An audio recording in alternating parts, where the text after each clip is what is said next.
Earlier this morning, about 8 o'clock, I made a video on my Harbor Frieght setup, and and they were in full sun. And I showed you on the voltmeter that it was they were generating up to 20 volts DC. It is now 6:30, and we are in complete shade. I don't know if you can see this on the video, but the sun is actually right now behind clouds. So the sun has gone down past the house, so we have no sun on the solar panels. The sun is actually behind clouds, and I want to show you one reason why I love the Harbor Frieght panels. Look at this controller. It's flashing. What does flashing mean? Well, from the last video we know that flashing means that the solar panels are generating more than 13.5 volts. So let's just put the probes on here. And look at that, in complete shade,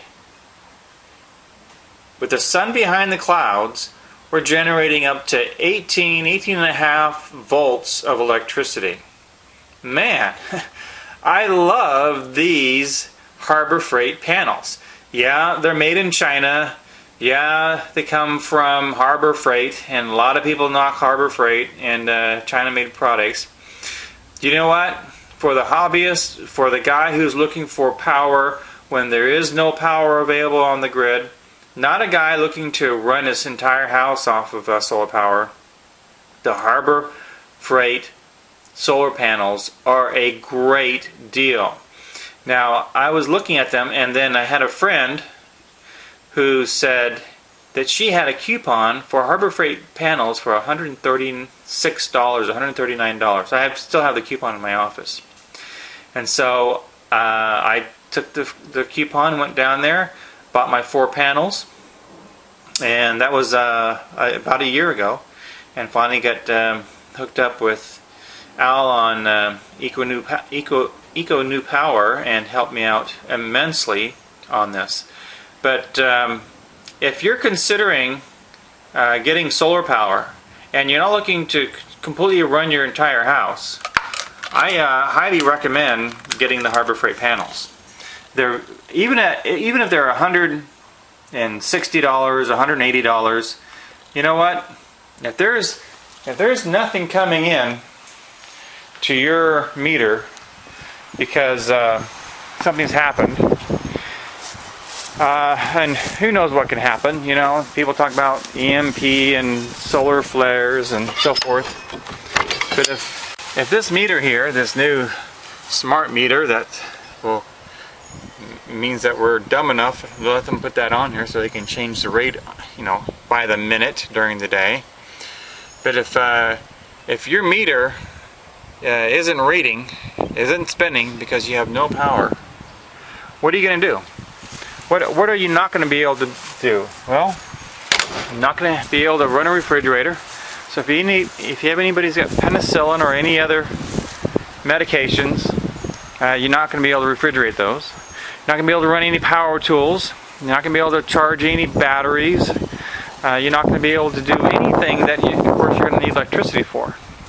So why not get some affordable solar panels that you can set up? What we did here is we set them up on the south side of our house. This is directly south. I just used the frames that came with the panels. I built this frame here. I'll have more details on how I built this frame and why I built it this way. It's below the fence line. If you're outside and you look over here, you cannot see these solar panels, so I'm not advertising them. They're not up on my roof. I'm not having any problems with the homeowners association. But when I need power, I'll have power.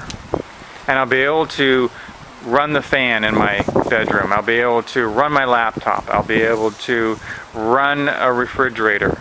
I'll be able to do all those things even when the sun's behind the clouds, and it's it's gonna set here in probably about another hour and a half.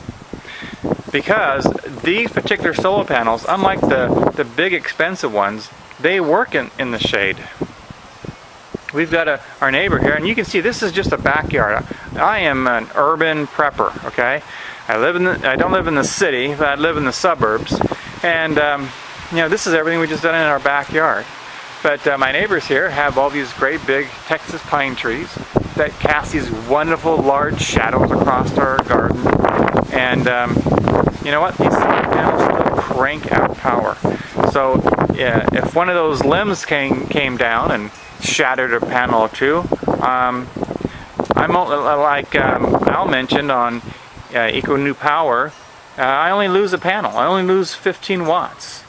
And my rest of the system keeps on trucking. So if you're looking at something that's going to be affordable, and you realize that you're not going to be able to run your entire house, you know, this is an emergency kind of situation, then I really recommend these. Now, when I'm done with these, I'm going to wrap them back up in the original packaging.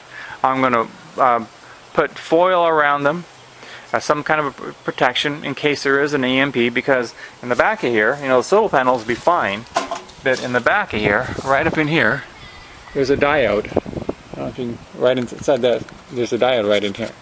And that diode could, who knows, I don't have anything telling me one way or the other, but that diode could blow. And then, of course, I don't have solar panels. So, you know, I'm going to do my best. This is not for everyday use. This is set up, test, run, find out what I can use it on, and then box it up and keep it for a day when there isn't any power off the grid. So I may never ever use these, but you know, these will come off the stands, and my wife will be able to use this to put some potted plants on or something above what she's got growing down here below. And I'll, as a prepper, we've got power, we've got food with the garden here, and also the fruit trees that we've grown here in the back, and we'll talk about those. We've got our little pollinators over there. Those will be coming in next week, so I'll have more information about that. So we're doing everything we can, and next week we'll have our 1,500 gallon water storage system. We'll have the rain gutters set up. We have somebody coming in to set up the downspouts so we can have our 275 gallon totes over here. And then we've got we'll have 4 on the other side of the house. We're doing what we feel that we can do in the backyard of our house to provide for our family and be ready for whatever might come. You know what? I don't know if anything's going to come. I have a feeling that it's going to come fast, and faster than most people are going to be prepared for. But if it doesn't come, you know, I sleep better at night, and my children sleep better at night because they're prepping too. So that's what I want. That's why I have these. If you're in the same situation as I am, and you have some concerns.